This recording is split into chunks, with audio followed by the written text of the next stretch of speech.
Okay, I was given a simple statement on this one. The player in it messaged me and they said, I got sick of his turtling. Welcome one and all back to the Age of Empires 4 action. Crackety is sick and tired of these turtle gamers. He's playing Order of the Dragon. I think we know what comes next. Is this about to be part 3 of the proxy racks? It might be. Well, Scout's already moving out straight away. Diakusi on the other side is going to be playing as English. If you're not familiar with Diakusi, they are a Japanese player infamous for, as Crackety's highlighted, the turtling English. It's all they ever love to do. I've seen plenty of DQC games. They always play out the same. He's got some impressive wins against some absolute top players. I think he's even taken a few games from Dumu before. But it always comes with the exact same playstyle. And I think maybe Mr. Crackety has something to say about that. Oh my god, he's doing it again. He's doing it again. It's happening again. Crackety, can you just do this on every game on one of your accounts, please? I actually love this strategy for Order of the Dragon. I love how aggro-focused it is. Crackety with no chill. He's going for the rack drop behind the base. Are you kidding me? Versus the English. Dude, this is sick. There's no stealth forest here, right? If he was going to stealth forest, it would have been here, but the gold's on the backside. And that's his focus point right now. He wants to block out the safe gold to stop any counterplay. Because if this turns into mass men-at-arms, maybe the Diakusi response would be to get men-at-arms himself. You can't do that without gold. And here we go, right against the edge of the map. Now, Diakusi might eventually scout this, considering where his scout is running, but it might be too late by then.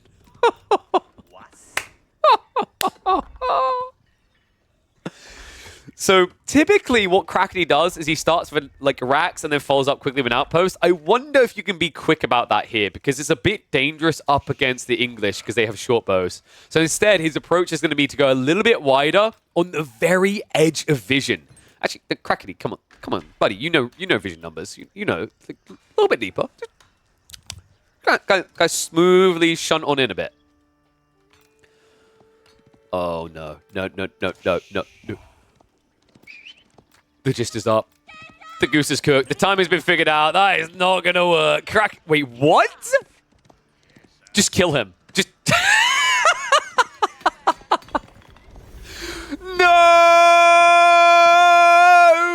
Noob!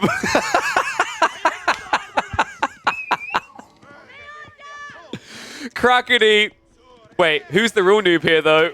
Spearman. It's a trap! Gets him! Alright, so 2 villagers are out for 1 villager. That's not a bad start for Crackety as long as he never loses this guy. Wait, if he gets the timing right, is this quick enough? 7 seconds. Could he body block? I think he could trap it. And yeah, Diakusi knows. Dude, he doesn't want to run through there. That would have been a death sentence. So turns around now. Scout is going to look to chase this down, but surprise, mother ducker. Off he goes. Immediately 50 health munched off will convince him he can not finish that villager off. And now with 2 spears... I believe Crackety started some sort of building project a few years ago that he needs to go back and finish. This really is turning into it, isn't it? Proxy racks Mark III.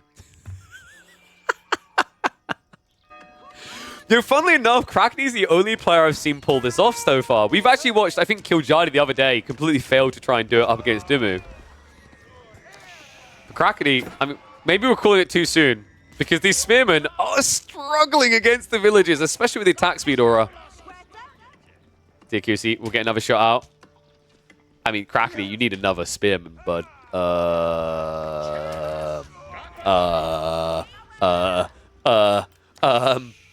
We have problems. We have very big problems right now. Council Hall is about to complete. Crackety is queuing another spear here.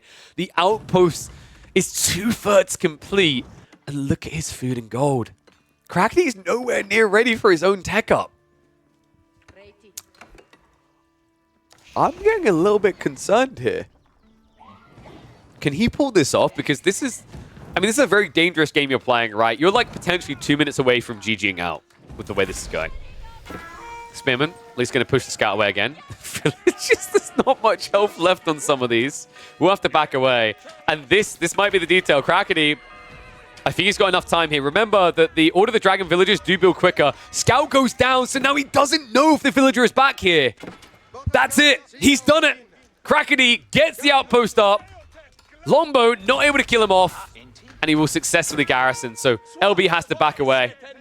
Gold should be fine, right? This is just out of range, but once tier 2 comes out, once the age up comes out, the arrow slits are now going to block out that gold. But my God, was this an expensive investment for Crackety. See if it pays off. Follow-up play should probably be men-at-arms here, right? Like, you're now up against Lombos. It can be a little bit annoying. But outside that, there's no gold access. There's no upgrades into things like Steeled Arrow. And you are going Minework Palace, folks, which means you do get the discount, right? Undermesh, 40% cheaper, 40% faster. So it's likely your opponent's going to have to take a risk. And, oh my God, Diakusi, come on.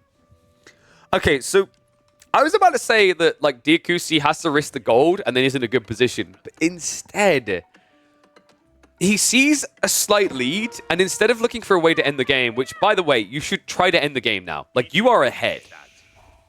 After that investment and what Crackety really got out of it, I'd say you're ahead.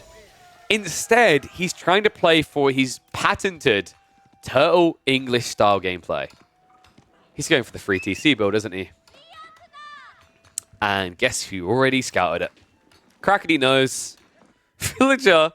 Oh, sorry, Spearman is already going to be on the way, but I imagine we're going to have a men-at-arms follow-up coming out of that racks at the back. Oh my goodness. I can't believe he's being this greedy.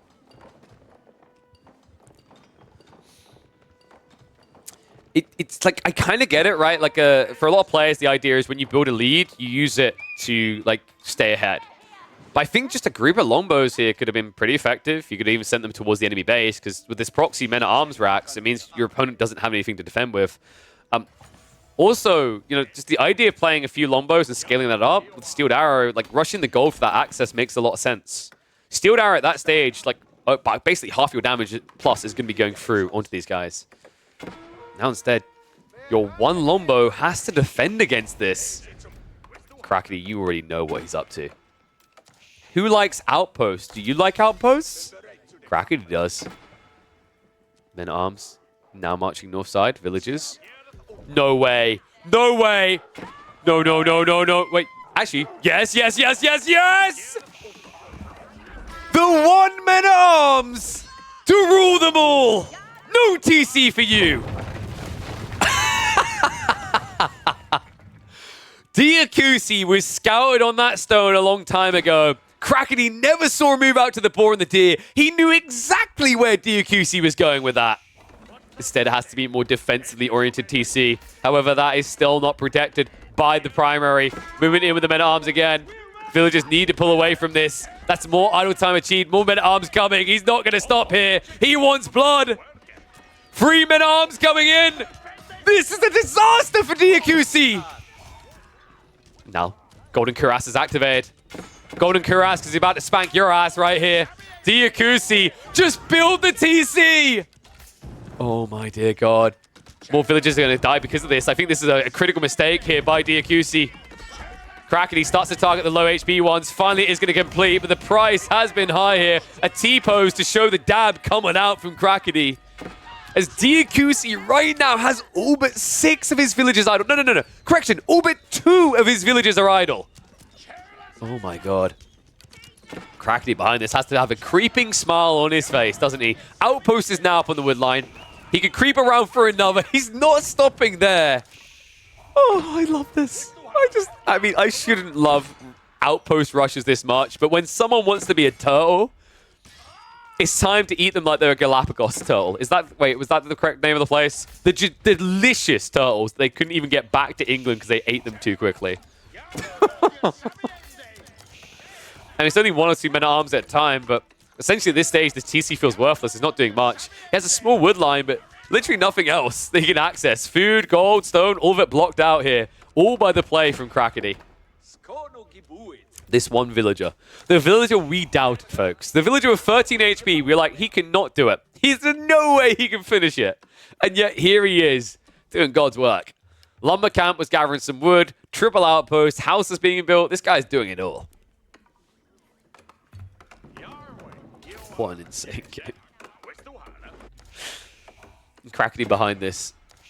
It's just more stone for more arrow slits, isn't it? I mean, I agree that Tower Rush is great when it's against greedy players.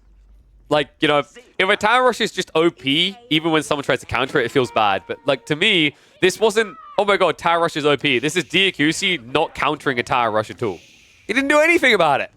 He literally saw the tower rush, he pulled villagers, that failed, and he's like, I'm gonna build a TC. Wait, no. No way. No way!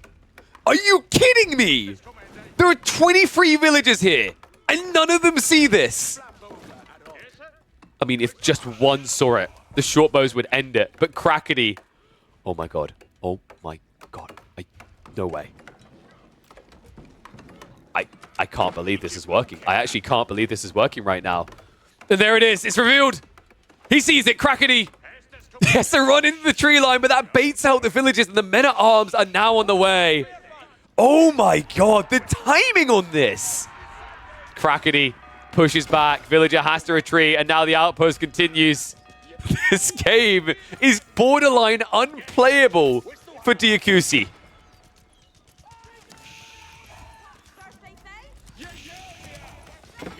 Arrow far from the TC is at least going to make quick work of these men-at-arms, but the space has been created, folks. Another outpost up. Another one dropped. Arrow slits is going to be coming in. And Diakusi now feeling a little bit claustrophobic here on Cliffsides. I mean, the irony is that, like, this is... I keep saying that, like, English is S tier on Cliffside because of the aggression they field, but you see what happens when they don't, when they go the other way. People are saying that Crackney's fallen to the dark side. I think he's just trying to bring balance to the Force. Diakusi fell there a long time ago when he chose to be a turtle English player. Crackety is just trying to bring balance to the attack-defense idea. And dear God. I mean, if you don't... I feel like it's a mistake to not rush this outpost right now with these villagers.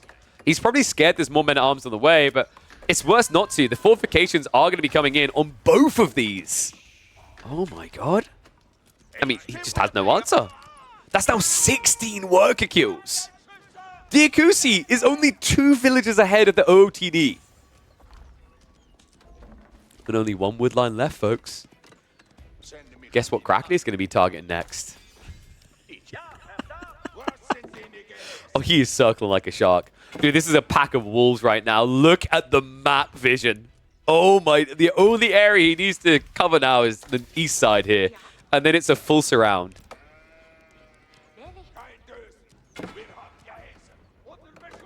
Right now, Diakusi feels like a prisoner of war in a camp.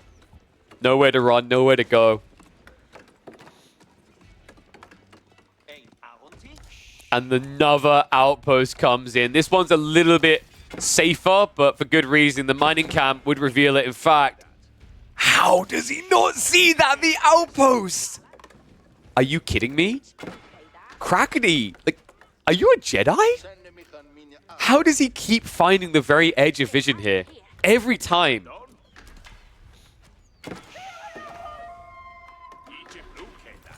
Siege Engineering's also been prepped. Crackety, he's had enough waiting around. Plays out into the boar in the meat. What on earth are you... That's a lot of villages. We'll move some over to the deer now. Oh my goodness.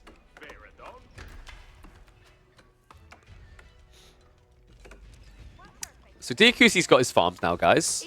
He doesn't have much room for them. If you thought that England had like an issue with enough room to build houses, this is a metaphor for exactly that. Usually it wasn't because Germany was oppressing our borders. It was usually water. So it seems fitting that Crafty's playing as teal. And no gold for you, sir. Oh dear. Guess what's on the way, guys? 4 to 5 first this time. No gold access. Diakusi gets the bad news. Goes even deeper. There's Raxas at home, right? No, this is... There we go. I was about to say, this must be one at home. So this is... Oh my God, this is going to cut him off. No way.